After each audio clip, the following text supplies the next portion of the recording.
Grit and grace, that's how we grow. Step by step and child by child we know. There's power in the words we say. We lift the voices, light the way. Grit and grace, it's a journey we all share. For every child, everywhere. Hello, everyone, and welcome back to Grit and Grace, a literacy journey. I'm your host, Gretchen Gadel. Alongside me, I have my co-host and mother, Angela Hanlon. Today, we will be speaking with the lovely Leslie Laud. Before we begin with the questions and all of the wonderful content we have for you today, I'm going to have my mom take just a minute to tell us a little more about Leslie. Well, it is an extreme honor and privilege to have Dr. Leslie Laud on with us today. She is someone that I not only admire and respect, but also feel blessed to call a friend in this world of literacy and the work that we do. But just a bit about her. Dr. Laud is a leading authority on SRSD, or self-regulated strategy development. She has been instrumental in its implementation in educational settings. She has a doctorate in curriculum and instruction from Columbia University and has taught writing for nearly 20 years. Dr. Laud is nationally recognized as a writing staff instructor and consultant, conducting empirical research studies and presenting at all of the very prestigious conferences around our country.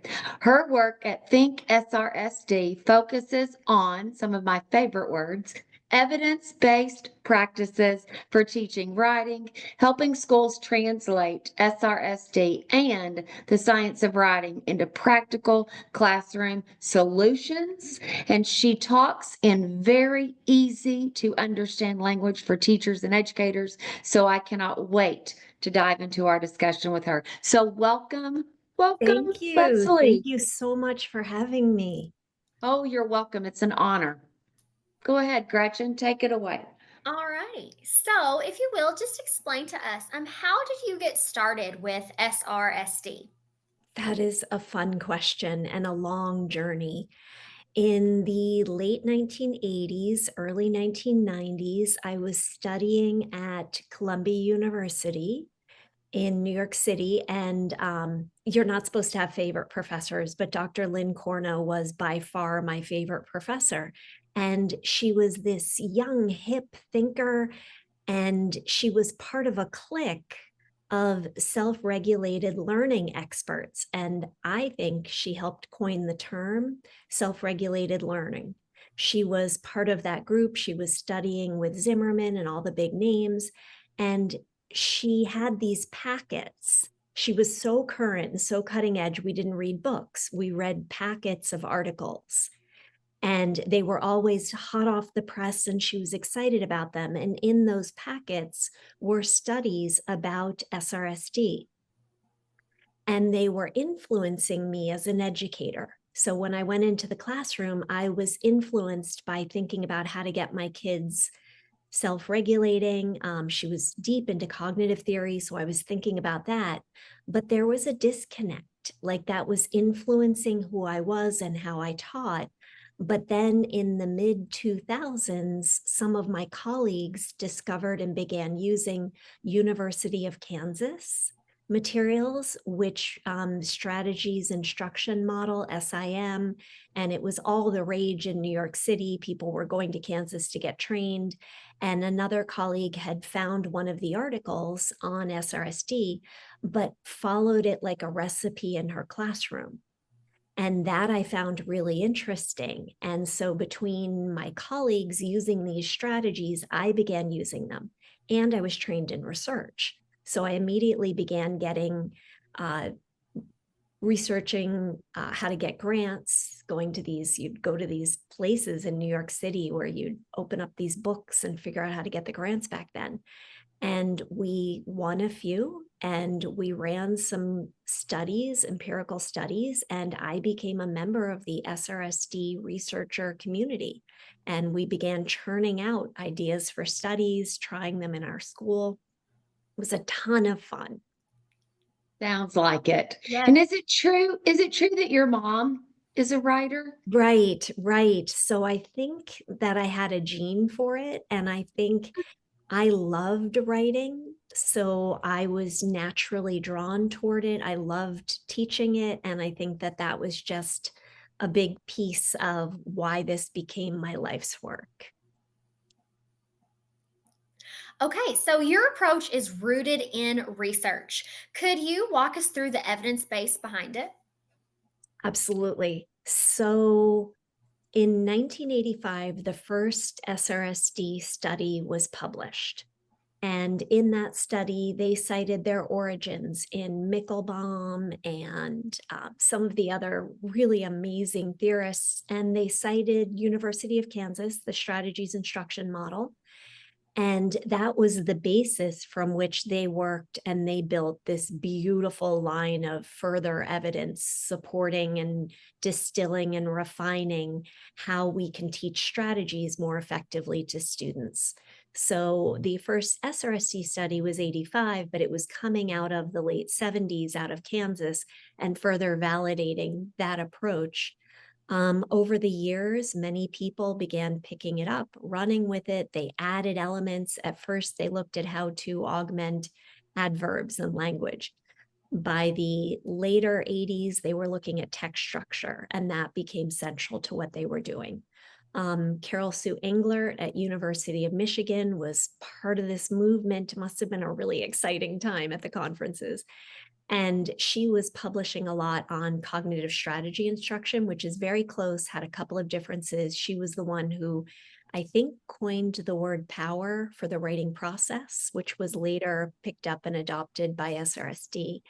The evidence base for it is phenomenal.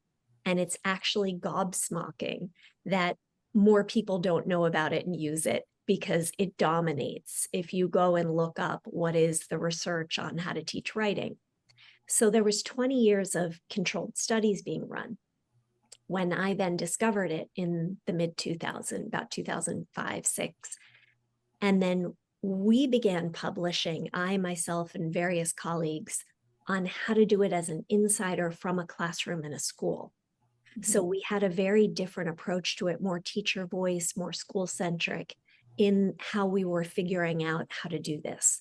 So we were walking along in parallel, watching all that research base, and then figuring out how to do it in our classroom.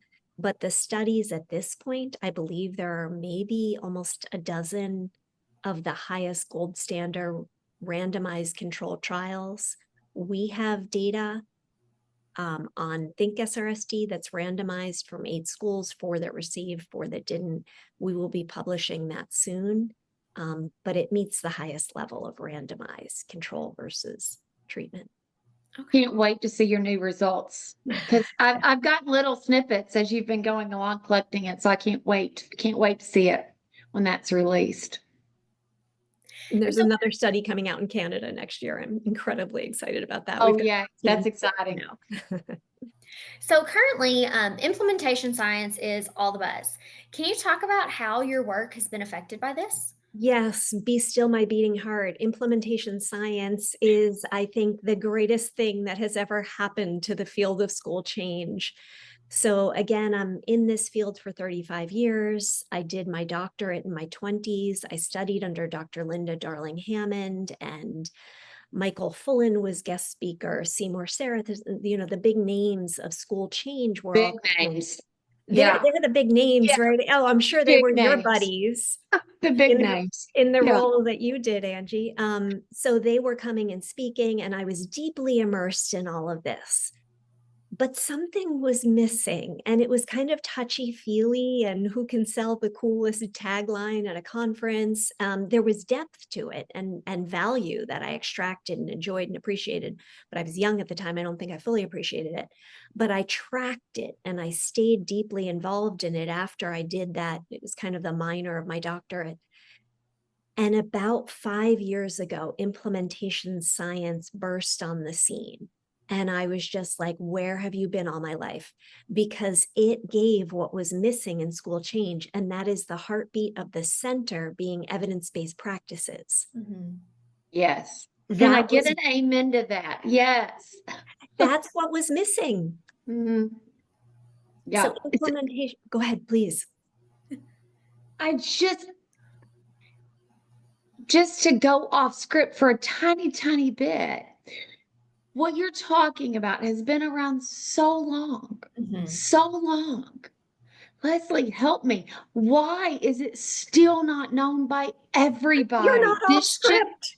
This This is what crushes my soul. Like, wakes me up at 2 a.m., crushes I my know. soul. How is it that everybody, because, and I've been honest with you, I didn't even know about it until you brought it into my life, the thinkSRSD, and now I am studying it and I'm learning it as I go.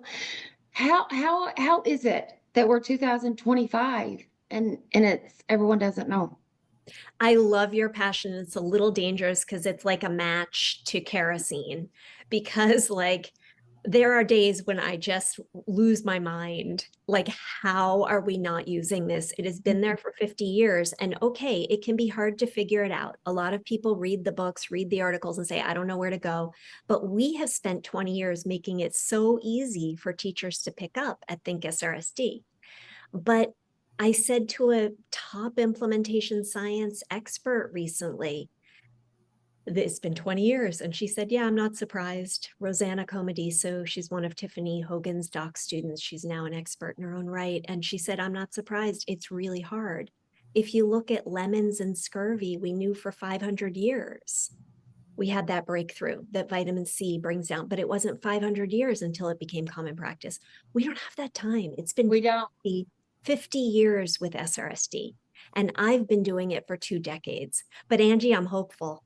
I'm hopeful. I I am think more too. and more I am people too. are hearing Yeah. it, and you're That's one helping. of the things that you and I share, is that belief and being positive of that we're on the cusp Possible. of changing this, and yes, that this is doable and it's going to get So out there to everybody. we have the opportunity here today to tell people exactly, get the word out and tell them exactly what is Think SRSD in a nutshell and what makes it different from other writing and literacy approaches. Okay, so again, it is grounded in, I was born and raised. I found this practically as a kid, as a young teacher. It formed me. So it is a method for teaching anything, but we use it with writing. And there are 6 stages to the original approach. We have simplified how we term them, but they are still the heartbeat of what we do, the activities within these stages. So this is what we've had to make super clear to teachers. Think about 4. That's it. We're going to do 4 things. And the 4 things are, number 1, we're going to collect a pre-assessment, because that is the starting, that is the data, Angie, to say your favorite Yes, word. thank you. We need to collect a pre-assessment so that we know where the kids are, but more importantly, so the kids know where they are, because they're going to set their own goals. And that's where this is a paradigmatic shift. I am not doing to you, I am putting you in charge of your learning life. And right out of the gate, we are structuring how we bring this to children in a way that will put them self-regulating at the front. So we start by collecting a pre-assessment. It can be warm, it can be supported, you can do it in all kinds of ways, but that. And then we have 3 lessons. We used to have 20, the SRSD studies have 24, no, 3, because 3 is all you're going to get when you're working with a district with 50 schools, or if you've got a teacher who's got a million things going on, 3. Lesson 1 is one and done. In lesson 1, you introduce the key strategies. Power. SRSD calls it POW, but they came after Englert, who called it power. So POW, power, whatever you want to call it, but that is the writing process. You introduce that. You introduce the main mnemonic, Tidell. Tidell works for opinion or informative writing. Fewer mnemonics are better. Can kids handle more? Sure, but you want to use your time as efficiently as possible. Keep it simple. Fewer is better. Tidell has an L at the end. We have augmented it. We actually did this years and years ago, but now we've really solidified that L because research never stands still. Adria Truckenmiller ran an RCT on SRSD using some of the thinkSRSD materials, and she validated that L, well, first let me back up and say TIDE. TIDE is topic, information, details or detailed analysis, and end, TIDE. But the L that we've appended on, and Karen Harris says over and over, the mnemonics can be adapted, stands for language, vocabulary, the language box. And why are we so passionate about this? Because TIDE in Adria's research, Dr. Truckenmiller's research, is hugely predictive, probably the strongest predictor of overall writing quality. Then the L is the second, and they're neck and neck in how powerfully predictive they are. So you need strong vocabulary and you need to include the elements of TIDE. So that is lesson 1, introduce the mnemonics, show an exemplar straight from SRSD. They began including exemplars. I'm still combing through the research, but by the 90s, they had them. That is lesson 1, one and done. You've now introduced the tools and the idea of using exemplars into your classroom. Lesson 2 and 3, repeat. Lesson 2 is you're gonna model it. You're gonna model how to use power. You're gonna model how to make a Tidell organizer. You're gonna model how to turn it into sentences. Model, model, model. And while you model, your kids are going to learn how to create and use self-statements. We model using them ourselves. Oh, this writing is so hard. What am I gonna do? I want to go to lunch. Wait, I've got this. I can do this. I'm going to use my trick for endings. Okay, I'm back in. I've got this. You're modeling the coping, and we have said that all along, and we stress it in all of our professional developments. You're also then transferring. You're teaching your students to observe your self-statements, capture them, personalize them, and then use them themselves so that they can self-direct themselves through the writing process ultimately. It's not just about the mnemonics, it's about the self-regulation and the handoff, getting them to become able to do it themselves. So that is lesson 2. Lesson 3 is where you self-score. And we have found that the self-scoring has to be really concrete, easy for kids to understand, quantify. So we have a 20-point scale. SRSD used rockets that had 8 points. We expanded it to 20 to make it even clearer for the kids, and based on Steve Graham's formative assessment research. So we have to teach how to score. Many listeners may say, I've done peer scoring, I've done self-scoring, the kids don't understand it. We found you have to do it 10 times. And then they begin to understand it. You have to model 10 times, you have to score. Then you get a cycle going. In about 2003, Karen Harris had been running multiple studies and discovered that your students will go through her stages, which are all the activities I've just described, and then they will repeat these in cycles. So to make it concise for teachers, we simply call SRSD the power cycle, coming from POW, power, and coming from her word cycle, and then the kids cycle through. So I've just written a book on executive functioning, and the routine cycling through the modeling, the scoring, and getting feedback. Modeling, now I'm gradually releasing. I do, we do, you do. Now you're practicing, but you're getting feedback, and you're going through this cycle week after week. Adele Diamond, a leader in executive functioning, says that is what gets the self-regulation.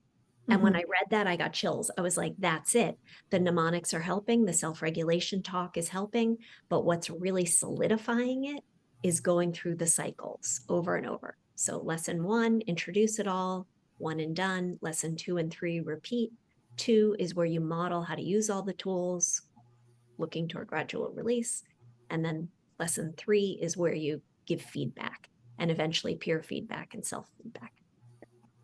I love the connection of all of that you just described to the idea from John Hattie's work, assessment capable learners, Yes. where they are able to self-assess themselves. They're given a goal. They can determine where they are. Growth mindset carries them through to that. Yes, I can do it. I'm just not there yet. And the effect size of just that in itself is 1.4. And I mean, I know you're your research, and the effect size is outstanding as well. But if any teachers are familiar with that, this goes hand in hand with that.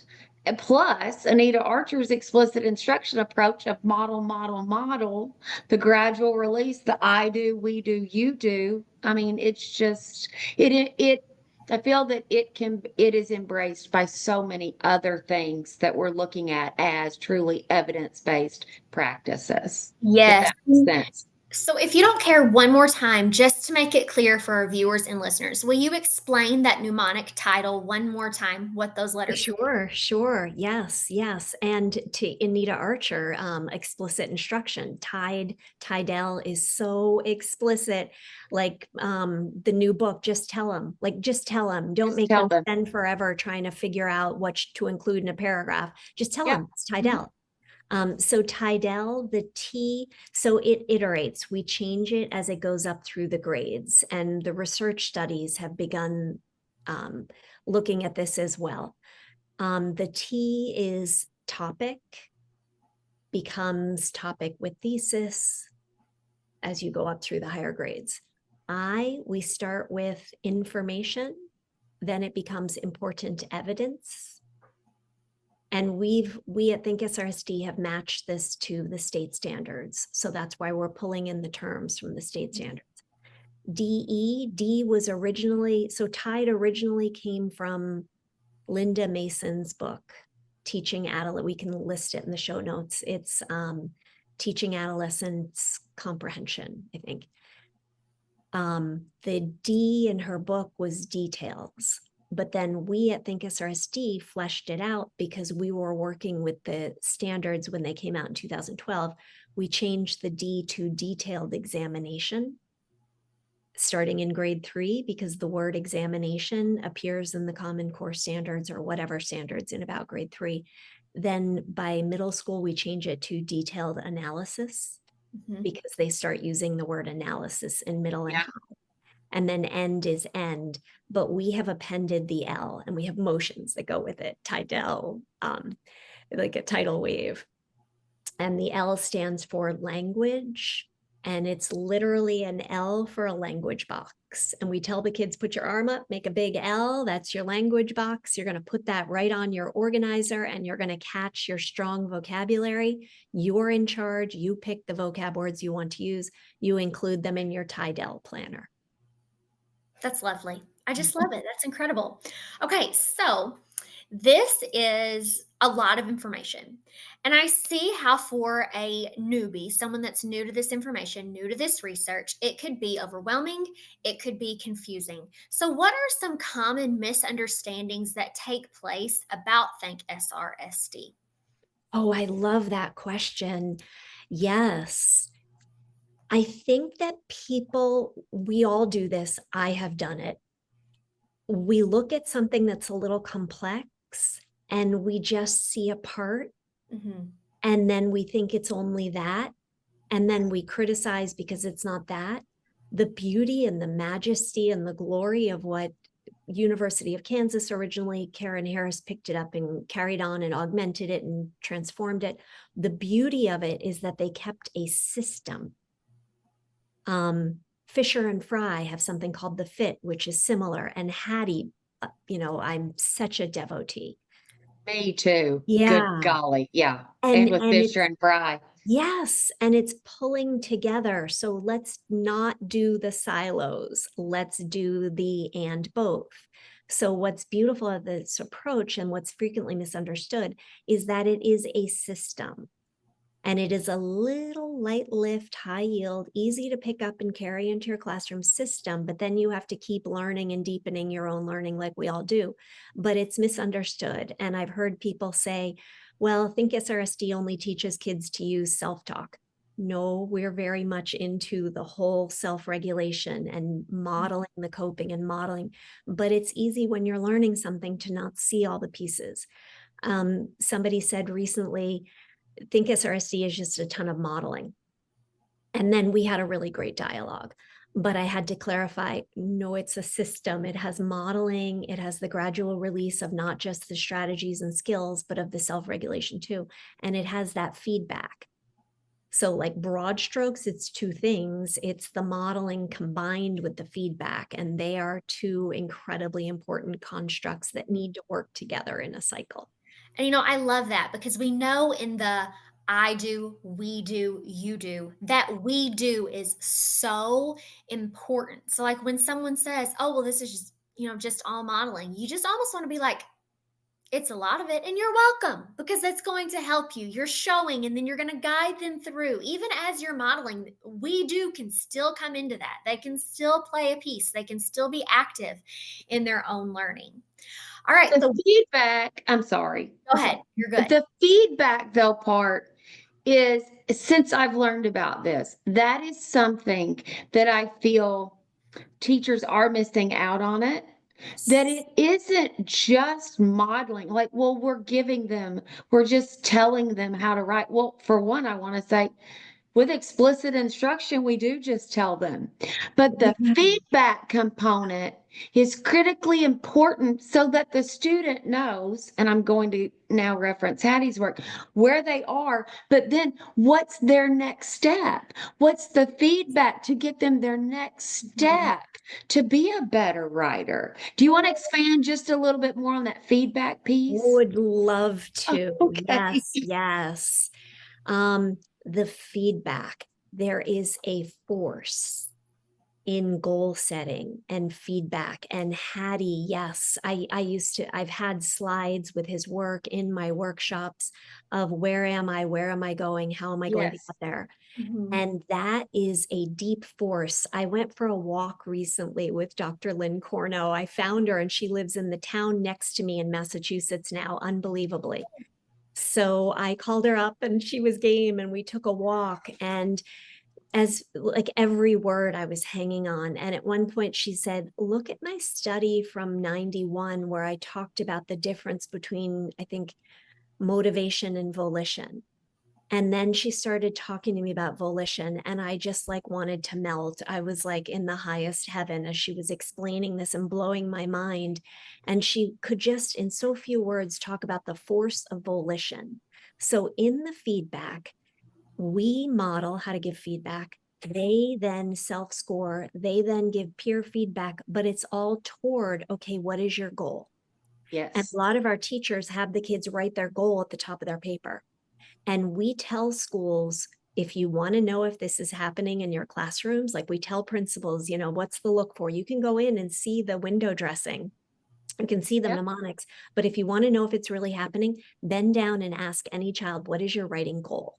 Because Mhm. that is the epicenter of it all, Angie. You went right to the heart of what it all is. Love that. And that goal ignites a force of volition. And then they're propelling themselves, and we can really move into that side position and put them and them directing themselves in the middle. But you have to be explicit to get them there. And another thing that I love about feedback that I feel, I've even struggled with it as a teacher, and I know other teachers that struggle with it as well. Feedback is more than, oh, this is really good. Why is it good? How do you know that it is good? And that's why I feel like having the mnemonic and taking them through, that Tidell, do you have each piece of this? Having a really good in-depth rubric that you refer back to for that scoring. That is where you have to start. You have to have something to where your feedback is almost scripted. It's almost written out for you. You can say, okay, well, here, let's look at this rubric. This is what you're missing. So, how can we move forward? How can we make sure that we include that? And, another reason that a lot of teachers are missing out on giving proper feedback is it can be time consuming. It really can. How easy is it to say, okay, you're going to write this paragraph? They write the paragraph, check, it's done, and then you never talk about it.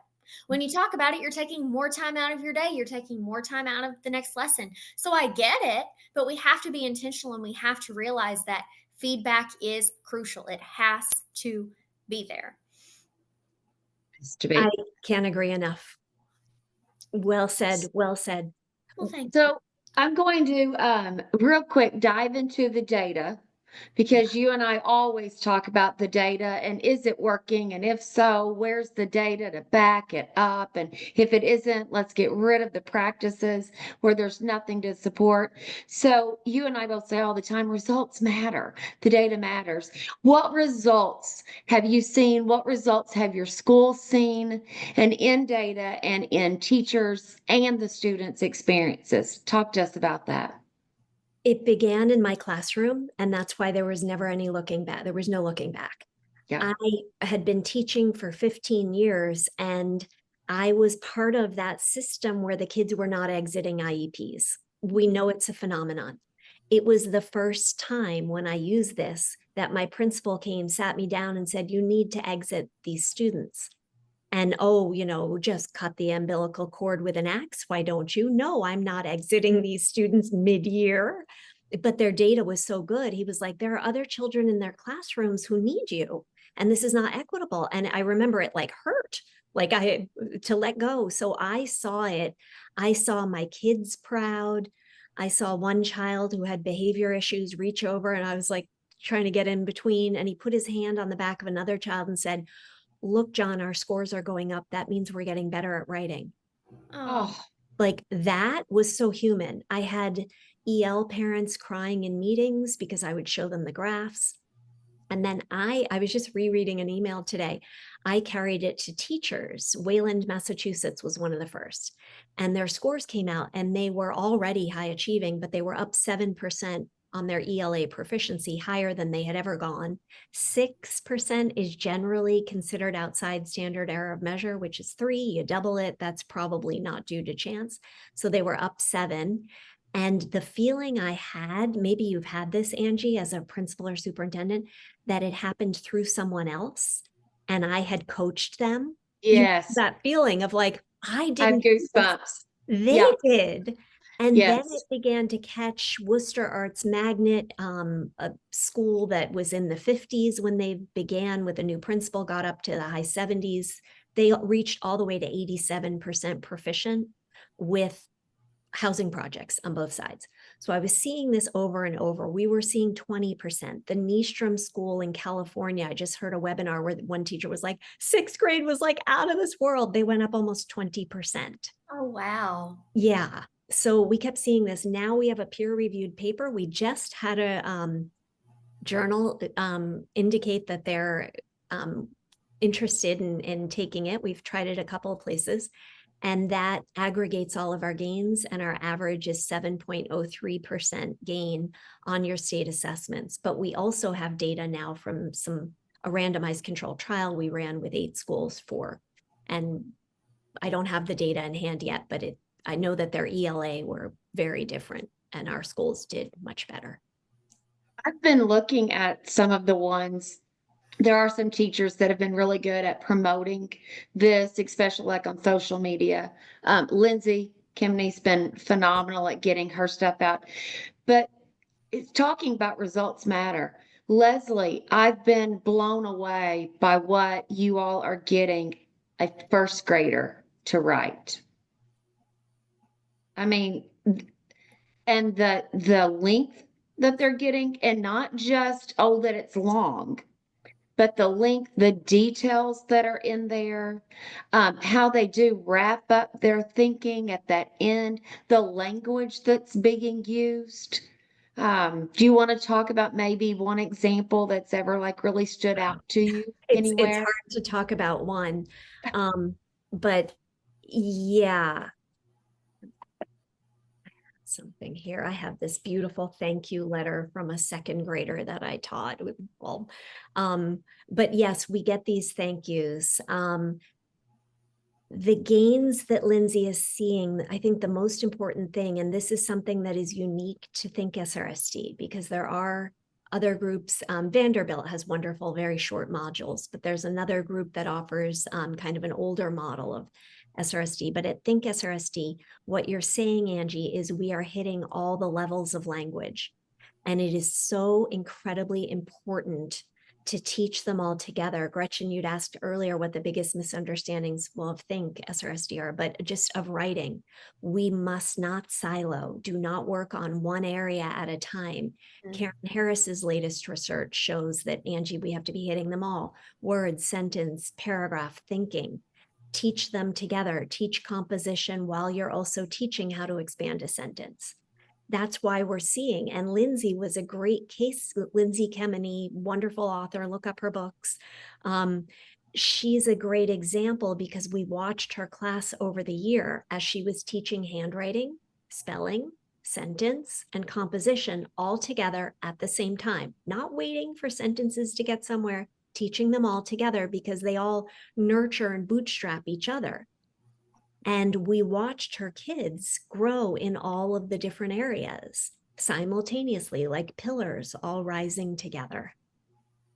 So exciting. I know, Gretchen, that's got to be speaking to your heart as a former first grade teacher. Oh, Yes, because oh my gosh, when I taught first grade, I've always loved writing. Writing has always been a happy place for me, but it was not when I taught first grade. It was like pulling teeth. It was very very painful, which was very sad, but it was something that we had to keep trying, and we had to keep doing, and we had to keep digging in. Okay, so if a school wants to implement this work, if they want to be a Think SRSD school, how does that happen? Where should they start? well, they need amazing leadership. The leadership is everything. And usually that's a powerful principal, fully supported by a superintendent who is working hand in hand closely with an amazing coach. Where do they start? Normally, the principal, I'm thinking of Racine, Wisconsin. An amazing principal in partnership with his coach led this effort on a shoestring. Just having his coach take the course and then carry it to the teachers. We do offer an e-learning, a thinkSRSD e-learning. We offer live courses, we offer live PD, and you're going to know your school best. Angie, I'm so curious your thoughts on this, but I think different principals need to take different routes to how to bring this. I do know of one coach in Owen Withy, Wisconsin. Yes, so close to where we She are at. blew my mind and rocked my world. She took my e-learning and then had like a first grade teacher take it. And then the two of them began teaching it. And then they took 5 PLCs, and she met with me in April at the end of the year. And I was like, you did what? And you got this running? Because she was the first. This was years ago, but now we have a ton of people doing it this way. She like opened the watershed. And then I held with bated breath, watched her scores. You can look it up. Owen Withy went up significantly 2 or 3 years ago. Then this amazing coach in Massachusetts told me, well, I only took your course. And I was like, okay, how'd you do it? Because if you didn't get a sub, you didn't do it during the day because coaches never get a minute to breathe. She goes, no, of course, you know my role. I came home, I put my kids to bed, and I did it. And I was like, 1 night, 2 nights, and she wouldn't answer. And I think it was 1. I have to check with her. And then she went back to school, rolled it out, modeled it in classrooms, and has it going and is seeing gains in 23 classrooms. Wow. Now That's she had unbelievable. principal support, respect Yeah. support. Now, if the principal has to simply say in a faculty meeting, how's it going? Anybody want to share? 5 minutes. Yes. Get into a classroom. All you need to say is, oh, that tie chart looks great. That looks exciting. I'm so glad you're doing that. 10 seconds. Mhm. Yes. Put a Post-it on my door if you want me to come by your class for a lesson, or even just call the office, tell me to stop by. Those little kind of eye candy show up and just praise it. But Andy, if I can throw it back to you, Angie, if I can throw it back to you just to get your thoughts on what a principal needs to do to make this succeed. Any implementation that a principal wants to see in a school, the principal has to be the one leading it. You can't toss that off and put it on the teacher's backs and say, oh, we're going to do this. I've made the decision. Now you go forth and implement. It just doesn't work that way. The principal has to decide, the principal and superintendent, they've got to decide this is something we are going to do here for our students. And then, like you said, not do it at the teachers, do it at the students, but do it with them. Get in there and say, we're going to be doing this learning together. Make it not an initiative. I don't even like that word, but make it so that this is something, an approach, program, whatever, that we are going to do, excuse me, because we feel it's best for our students. And then we have to, as a leader, have that's the expectation, and then hold everyone accountable for doing that, but then inspect it. If we expect it, we have to inspect what we expect. Get inside those classrooms and just look and see if it's being done. Have the discussion. Talk to the students, like you said, what are you doing right now? What's your goal for writing? How easy of a question. How easy to go in and just ask that one question, and then just have what I often think principals are not aware of, have your explicit look fors. What are the look fors? Like you said, the title chart. Okay, it's up, it's going. Because when this work, what I'm learning now about your work, Leslie, is when this is in place, it's visible. It reminds me of John Hattie's phrases, visible learning. You can see the evidence of it. You can see the rubric. So get in there. Are you finding the evidence that this is happening? And then watch the teachers in their instruction when they are providing it and when they're modeling it. Tell them what they're doing well. Give them the way to go. Yes, way to go. I loved when you said, fill in the blank. I love that. And then here is what we know from Hattie's research. Then tell them what's your next step to really take this to the next level. So what are you doing well? What's your next step? But as leaders, it's critically important because it's not going to happen if we don't, one, say and get behind it, we're doing this, and then get in the rooms, follow up, make sure it's happening, and then give the coaching and support. Celebrate any and all wins and all growth. But like you said, call it out then in a faculty meeting.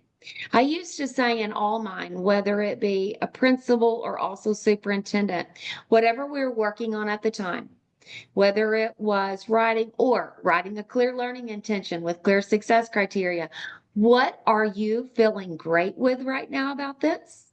And then what are you struggling with? What are the challenges you're facing? So I could help them and offer that coaching and support in that. And then give a few pointers and then say, I will be right back in your rooms this week watching you. But the leadership of it is so important to one, be behind it, have the expectations, and then actually be living it with the teachers and staff and not throwing it out there and hoping and praying it will stick magically, because it just Can I doesn't. can I get an amen now for Angie?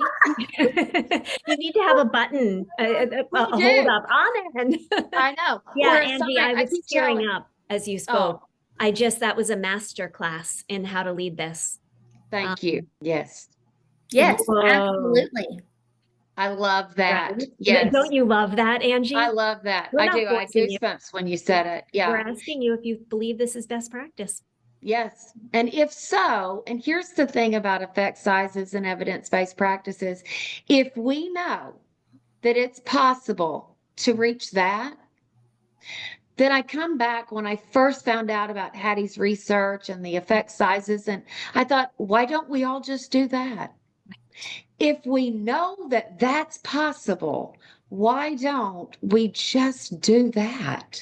And that's how I feel about this.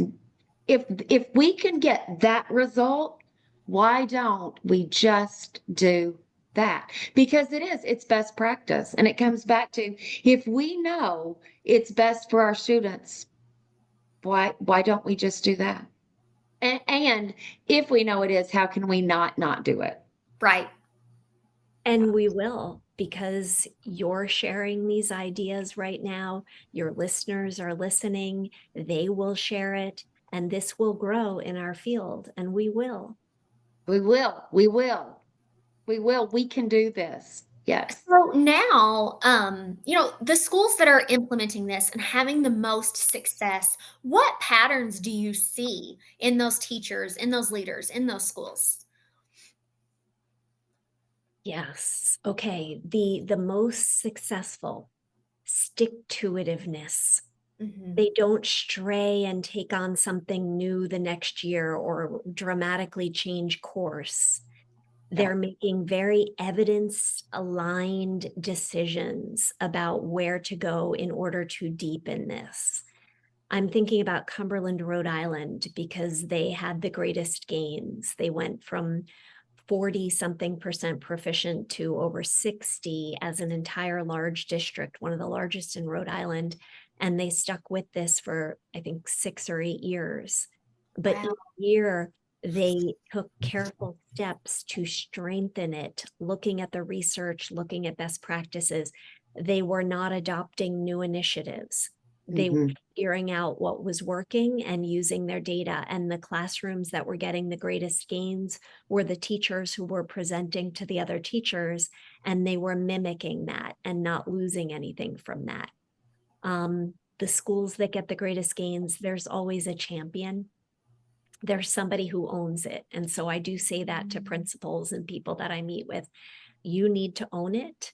And I'm going to say it even more passionately now. And you need a group that is running forward with it, like your literacy team. Yeah. And can I add to that one? Is Is it okay if I add to that one? I think too that it's systematic in the school, that you're doing it across the school. You don't just have, well, we're going to do it in first grade, or well, we're going to do it in second grade. But no, if we're going to do it, if it's best practice, then it's systematic. It's across the school, and it's the expectation for everybody. But also, I have had some people say, well, I don't know if that would work, or I tried it. I tried it. But Leslie, when I followed up with them, they were picking and choosing parts of it. And I think Mm. it's so important to say too about for a successful implementation with this, it is do it with fidelity and don't back away from that. Do every part. Don't think, well, I can pick and choose, but to actually do it with fidelity, implement all of it. And that, like you said, stick with it. It's not going to happen overnight, but we'll get better with it. We'll get better at it as we go, but don't pick and choose. Say, this is what we're doing it. We're doing all of it. We're doing every single piece, because if not, we start messing up with the evidence of it. But to do every single piece in a systematic way, and, then we'll have success. And Gretchen, you had asked about the greatest gains. Then you'll have gains for everybody. Without that, then you'll have just pockets of success where a Right. few great things are happening in a few spots. But if it's systematic and an implementation across everybody, that's where you'll truly have those systemic gains for everybody. Yeah. So, as we begin to wrap up, I just want each of you to discuss what inspires you the most in the work that you do. For people who are just listening, it's getting a thank you note from a child who Oh, says, "Thank you for teaching me power, tide, and arms." You really helped me to make reading better. I think that live connection to the kids, I think that magical feeling as we begin to coach other teachers, the otherworldly, other bodily feeling of like, oh my gosh, they did it, not me. I have something that I can hand to people and they will see these extraordinary gains. And then the wildfire of seeing it go from school to school. So it's not like, okay, something unique happened here. It's no, we really have something that is working across all these different schools. And then I guess just seeing teacher joy, nothing makes me more joyful because teachers are noble beings. They have chosen a profession that is low pay, full of sacrifice, full of the emotional caring about the kids and how much that pulls out of you because our kids are so needy. And I just am in awe of teachers, and nothing makes me happier than to see them enjoying the work, staying in the profession, getting better and better, mentoring their colleagues. Our field needs to keep our teachers, and this makes them happy and keeps them and gives them the joy that they so deserve. That's beautiful. One of the things that you had just talked about with where teachers are doing great things, I just want to go back and address that previous question for administrators. When you have people who are doing it so well, get everyone else in to see that. That's free. It's easy. It's so quick. Highlight that and then say, okay, did you see how they did that one thing right there? Now see if you can go try it. But I'm gonna add a little bit to that. Um, if you have that one teacher who's just really knocking it out of the park, and you're having the other teachers come in and watch, one, you need to make sure that you have a culture where that is suitable and people are yes, okay watching their peers. And two, you have to protect that stellar standout teacher, because how easy is it for someone to come in that room and instead of thinking, oh, there are some things I could do better, to nitpick, to Yes. tear apart, to become jealous. And then all of a sudden, your stellar teacher, your rock star is like, nope, my room is my room. Don't bring anyone else in. And that defeats you froze. that defeats the whole process, the whole purpose. I have And a leader sets that culture. Yes. What were you going to say, Leslie? What were you going to say? I was going to say amen to Gretchen. I am so Okay. grateful you've just said that. And I'm going to share that with all the principals because, it is too easy to go to the lighthouse and we do need to then protect those teachers. Yeah. And you can create a culture where they are Yes. appreciated. It's all in the 100%. And Gretchen, as far as the inspires part, I hadn't answered that part yet. What inspires me on a daily basis to do the work? It's really three things. One, teacher empowerment.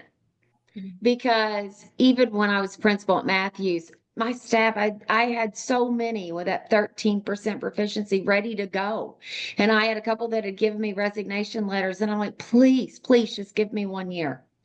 And those same people ended up putting up the 95% proficiency and then onto the 100. So it's teacher empowerment, giving teachers the true skills and the evidence-based practices that they can go into their rooms one thing at a time. Principals, I cannot say that to you enough. One thing at a time. Patty Montgomery and I preached that, right about it in the book. It's possible. One thing at a time, and give the coaching and support. But it's seeing teachers feel empowered in their rooms before their students, knowing that what they're saying out of their mouth is making a difference in student achievement in the lives of their students and in their data. I love seeing that. The other thing is the student success. There's just simply nothing like it. To take a child who's not a reader to become a reader, to take a child who hasn't been a proficient writer and to see them become a proficient writer and to see them grow in that process and know from that self-regulation that they're getting better and that they're growing, seeing that, and it's truly got a feeling. It is visible, but there's a feeling. There's a feeling in the classroom when it takes place, and there's a feeling in the school when it takes place, and there's nothing like it. But then finally, what inspires me is just to know what is possible. And this is when I normally get a little choked up, but to know what is possible to happen in our schools. And it hasn't been happening over the last few decades. And we know that from our NAEP scores. But Leslie and I have these frequent discussions and rally sessions where it is possible. And we are so hopeful that not only can it happen, it's on the cusp of happening. And that's what drives me every single day to just keep pressing them. Teacher empowerment, student success, and the firm belief, not this, oh, rainbow belief. No, knowing because of what the data and the evidence and the research is telling us, knowing what's possible and helping all schools get there. So that's it. Absolutely. And It has just been lovely to listen to both of you and how you've answered these questions and interacted with one another. It's been wonderful, and I would say that's probably my motivation, what's going to keep me inspired and keep me going forward. But I want to make the point clear for anyone who's watching or anyone who's listening. If you are in the classroom, your students should be reading. If they are reading, they should be writing. Vice versa. If your students are writing, they should be reading. Let's make sure we're doing both of those things well. We're teaching them how to read accurately. We're teaching them how to read fluently. We're teaching them how to comprehend, but we're also teaching them those writing skills so that they can process their thinking. They can show their thinking. Writing is true power. If you read something and if you understand it, that's fantastic. But if you can't write about it, how are you ever going to show what you know? How are you ever going to show what you've learned? How are you ever going to show your thinking? So, I feel like in the last few years, writing has really taken a back burner, but we've got to bring that back. We've got to expand upon it. We have to make it a priority. We have to embed it in every single thing that we do. Even if you are teaching math and you say, as you're solving this problem, show your work, has anyone ever stopped and thought showing your work could be writing a sentence? Well, first I added these two numbers. Then, yes, you should be having a conversation piece about that. They should be saying it orally. They should be writing down. They should be expressing those thoughts. So, as we move forward, teachers and leaders, make sure we are reading, make sure we are writing. And And to that's Leslie, oh, sorry. And to Leslie, thank you so much. I will get in trouble for interrupting Gretchen because I do it to her so often. So I'm so sorry. So we're not sorry. going to get in trouble. Okay. But Leslie, thank you, thank you, thank you. Not only for your time, but your spirit and attitude. Every time you present, it just makes everybody believe they can do it. When I watched you at the literacy symposium for the Reading League sitting on that stage, your gentle spirit, just know you are making, I'm sorry, such a difference in educators and will continue to do so. So it's been an honor for us to allow you to shine a bit today and to talk about that. But please, please, please carry on because you are just a tremendous, tremendous force and power in our field right now. So thank you, And thank they you, say thank the you. world is a hall of mirrors. Everything you're Oh, describing is yourself and oh, thank you. me, and I can't do this without you. So I'm so appreciative. Thank you. Okay, Gretchen, back to you. Okay. All right. Well, that's it for today's episode of Grit and Grace, a literacy journey. As always, I like to remind you that Grit and Grace, a literacy journey is an Angela Hanlon and Associates production. We'll see you next time. Grit and grace, that's